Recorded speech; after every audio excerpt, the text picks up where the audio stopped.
So if you are a high-performing Black corporate professional, this might be for you. I've been sharing a series tagged below about setting boundaries at work, but I want to share a vulnerable story about why this matters, particularly as a Black woman in corporate.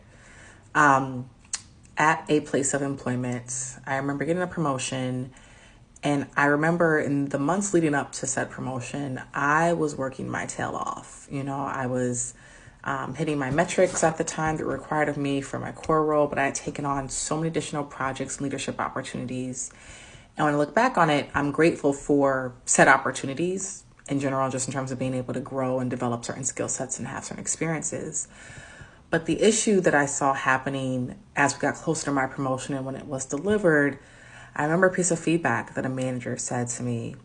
And he said, Amanda, you didn't have to do all of that to get promoted.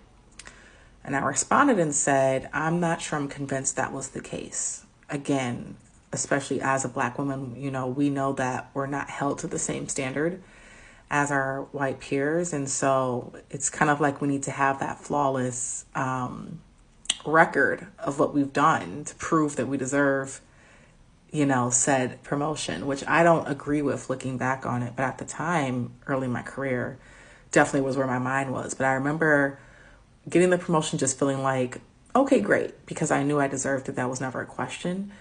But I also mentioned to my manager, who was a white male at the time, I want to make sure that there's not a perception that you need to do all the things that I did to get promotions in the future, especially as a Black woman in the org or as any person from any underrepresented group. Like, I didn't want my journey to show or raise the bar in terms of what was required.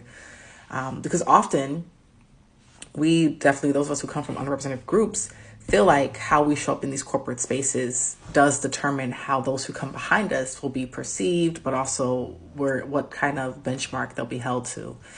And so, again, this is why it's really important for us to set boundaries, expectations. Like, it is no longer the work twice as hard for half as much, especially when you can job hop to get what you need if you're not getting it from your current place of employment.